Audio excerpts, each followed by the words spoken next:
I know it was a game that no one was really happy with afterwards, though. Rick Carlisle referenced you and TJ as guys that really brought it defensively with some energy and some intensity. How did it make you feel to hear that? I just part of the way I play. I'm supposed to do that every day. I guess I got to figure out a way to make it contagious. With that in mind, is it something you can kind of, when you can see, even if you're not in the game, you can see lulls, can you get it contagious? Yeah, I can see it sometimes. I talk to TJ sometimes about ways that we can, try and help bring the energy up even if we're not in the game. So that's something we're going to continue to work on, and we'll fix it. What's been the biggest challenge defensively? I would say limiting offensive rebounds, paint, layups, playing inside out. Well, Rick kind of made a point of saying that today was going to be particularly intense. That he was going to have you guys, tape up for the first time. What was kind of the message that came through today, and what was the response like for you guys here? I thought we responded well. It was a great practice, great intent, great focus. Guys were locked in, guys went hard. It was a good reset practice, and I think we'll see the fruits of that labor tomorrow. You mentioned the word reset. How necessary was that after all of this? I think it's just the entire cumulative effect of everything going back to Vegas. It was a long 2-week trip. It was a very high moment for everybody to a very quick low.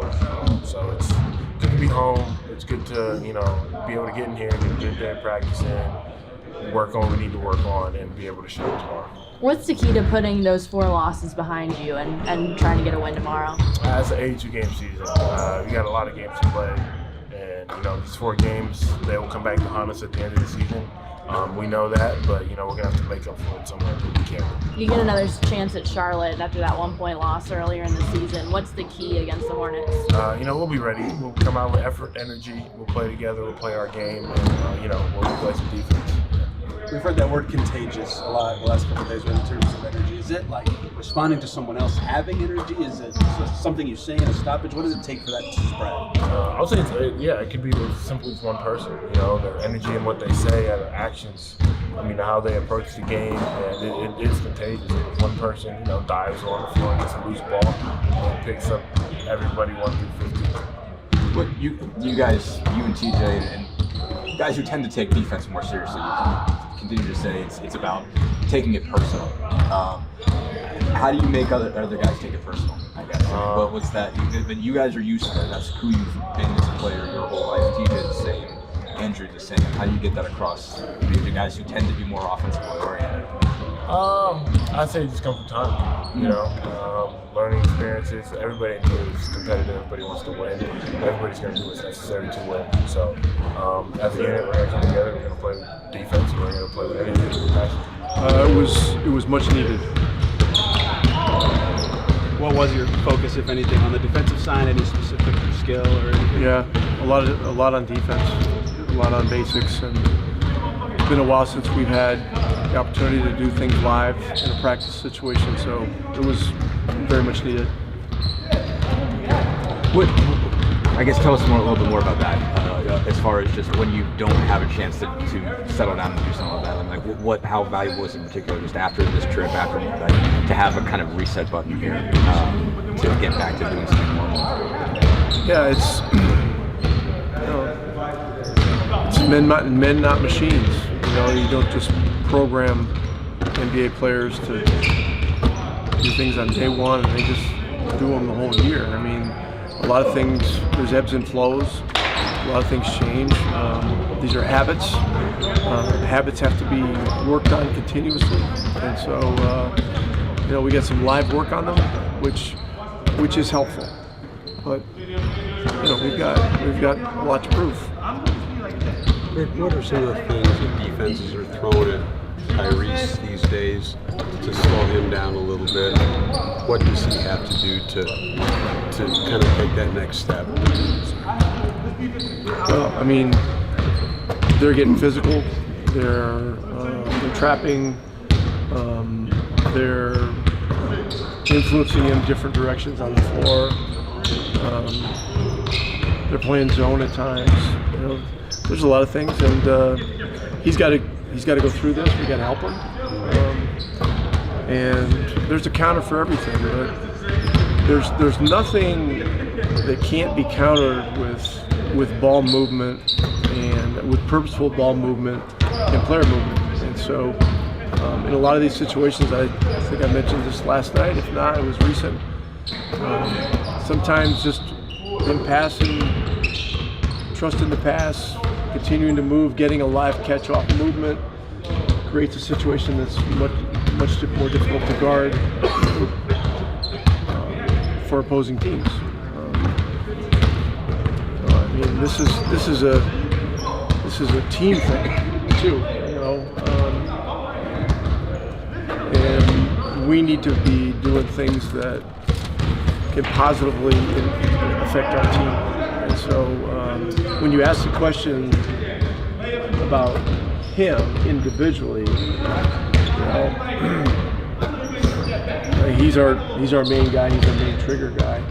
And so we've got to give him answers that help him, but ultimately help the team. Coach, what's the main message for Charlotte tomorrow to kind of right this ship? We didn't talk about Charlotte today. We will in our prep tomorrow, but the obvious one is hard, competitive team play, particularly at the defensive end. Is that what's been lacking the most in this difficult stretch?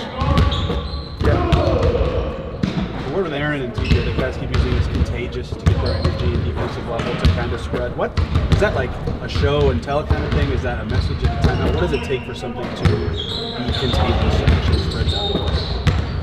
Well, we need hard play to be contagious for all our guys, and right now we really have we're refocusing on, you know, how we function as a team at both ends of the floor.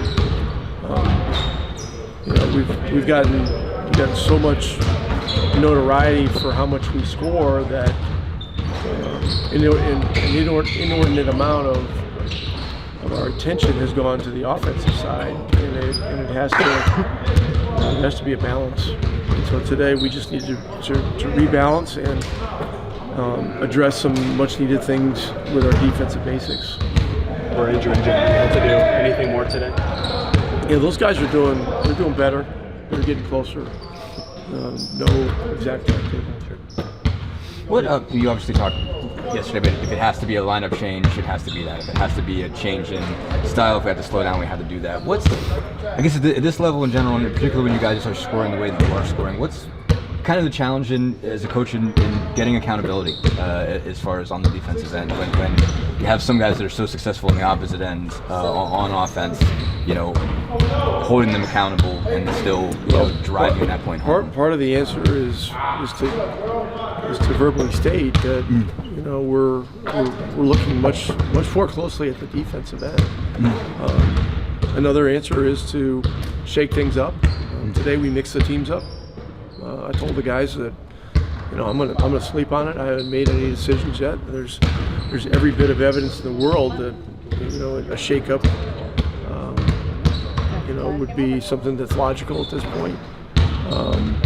But I've got to decide based on today's practice film and other things. So another thing we can do is to consistently play 10 guys to keep energy in the game. And we'll do whatever. I mean, you know, our goal is to be a playoff team this year. Our ultimate goal is to be a championship team, and so we've got to keep both of those targets in mind with decisions that are made. You know, right now we got Walker and Shepard down with the G League team playing in the showcase. Look like they're about to win their first game, so uncertain whether we're going to bring them back or not. That's going to be something else with the process here based on health and other things. Thanks, Coach. Okay, thanks. I guess first thing, did you tweak the hamstring in the game, or when did that flare up? Yeah, it was the Minnesota game. Just started feeling it towards the end of the game and whatnot. I tried to sleep on it, and it just didn't feel better, and I think we all know with hamstrings you got to be real careful with it and whatnot. So just day to day right now, just taking my time with things, and went through full practice today, felt good, so just take from there. You know as well as anyone, there are ebbs and flows in every season. Is this just a little bit of a rut, or how would you characterize the last week? Ebbs and flows is a good way of putting it. I think that we got to get off the narrative of the things that we did in Vegas. It was great, it was good for the moment, but you had to move on. You know what I mean? It was a very, when you're winning games, you're feeling good. Everybody's praising you. All the media is good to you and whatnot. But then, you can quickly, turn just like we did on this road trip. So put our nose back to the grindstones, just the fundamental things. Like we had a nice fundamental practice day. Just getting back to just the basics and getting back to winning games. I know you talked to people around the league. Do you sense though that people were watching what you were doing and they maybe brought an increased level of preparation and intensity to play you since what happened there? Absolutely. People want what we have, you know what I mean? Especially on that national stage. There was an incentive that was involved with the games as well. Teams are seeing, us be successful, and then, they try to come in and, take that, that's just any sport, you know what I mean? You want to always take out the top dog. We're the top dogs at that, and never going to fight our way back to that position. Beyond the narrative part of it, I mean, how much of a cumulative effect of it do you think there was? Just the total amount of travel, the total amount of time you guys spent away, all of the games that got put into that perspective. How much sort of just wear and tear do you think there was, and do you think that has as much of an explanation as it happened? I mean, that's a long trip and it's a back and forth. The best way I can describe that is y'all don't care. You know what I mean? We can say that. Obviously, yes. I mean, we felt that, but nobody wants to hear that. You know what I mean? So yes, I think it did play a factor. But at the end of the day, we got a job to do. So you got to go out there and just, take with the job, the good and the bad. Myles, have you noticed any themes during this 4-game slide right here? Well, I mean, obviously the glaring thing is our defense. We've been talking about that since training camp. Just how we have to get better at that. Until we start, taking a little bit more pride on the defensive side of things, we're not really going to be very successful this season.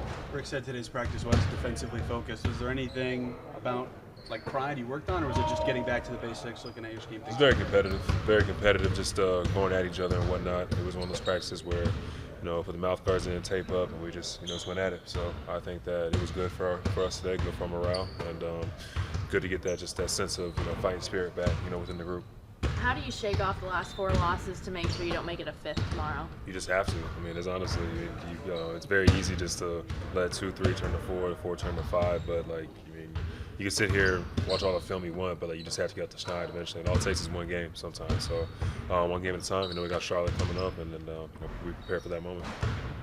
Isaiah was the lone center last night. How do you think he fared? And how, in general, the last couple of weeks with Jalen out, how has he performed? I think he just stepped up in a big-time way. I think that he started the season off, not knowing what his role would be and not sure where his minutes would come from.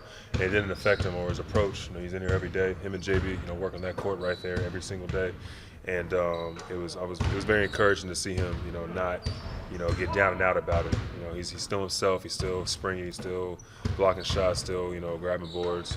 Being himself in the lobs. I mean, he just, he hasn't shot away from what makes him himself. So I was very proud just of him to be able to come in and step him in that moment. When I went down, he sticks us down. He needed to stay out of foul trouble last night, and he did. I mean, does that show some area of growth? Yeah, that's his growth. That's huge growth right there. We know that. I think with Zay, he's so active that sometimes that activity can, just spur against you.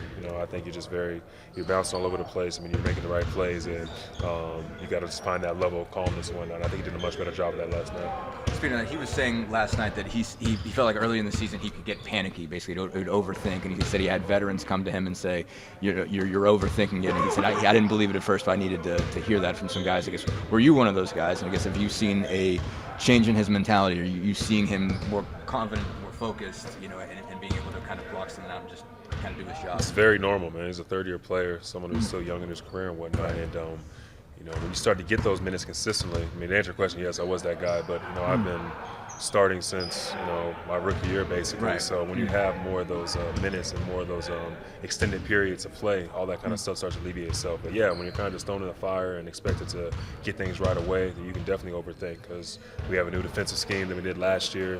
Offensively we're doing things a little bit different than we did last year as well. So I mean, yeah, it's very easy to overthink, but we do have a great group of veterans here. Having JJ back has obviously been, I think, great just for morale and for our locker room as well. He's someone that talks to Zay a lot, so it's been good stuff. I didn't have a chance to ask you about him yet. What's that mean to see him back? How excited were you to see James back? Yeah, James, he's like a real big brother, man. I mean, that's the best way to describe it, I would say. I think that James had a lot of stuff going for himself. He had his family back home. He could have very easily stayed and just, been dad. But I think he really loves the camaraderie, he made with this group last year, and loves what we bring to the fold. So just another chance to come here and mentor. Something that I could definitely see him doing one day, being a coach. But that's for him to fare off on. But just good, just to have him around, bro. Just really have that toughness, that mindset. That I think we were lacking a little bit. As teams adjust the tie and give him more attention, full court even and half court, what do you guys as a team have to do offensively to help him still be himself and keep your offense flowing? Well, I mean, part of it is obviously making shots. When he comes about the ball, he has to have reliable guys out there, and we have more than 10, 12 capable guys of doing that. And then just keeping his confidence up. Because I think for someone like Ty, he can go off at any moment. All it takes is 1 3. All it takes is one downhill layup, and he starts to get his rhythm. So we're not really worried about that.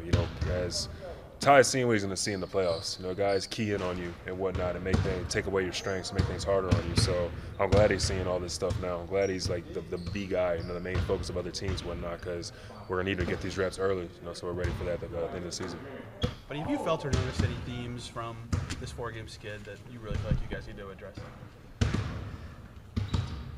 just feel a clear sense of urgency, I just feel that we got to come together, regroup, and got to figure out both offense and defensively. Offense is offense. He's the NBA, but just got to figure out how to buckle up on defense and get stops. And I feel like in spurts of the game where they made a run, kind of get stagnant and try to figure it out, and make plays, and we didn't make plays. And a team like that, like last night, is so talented offensively.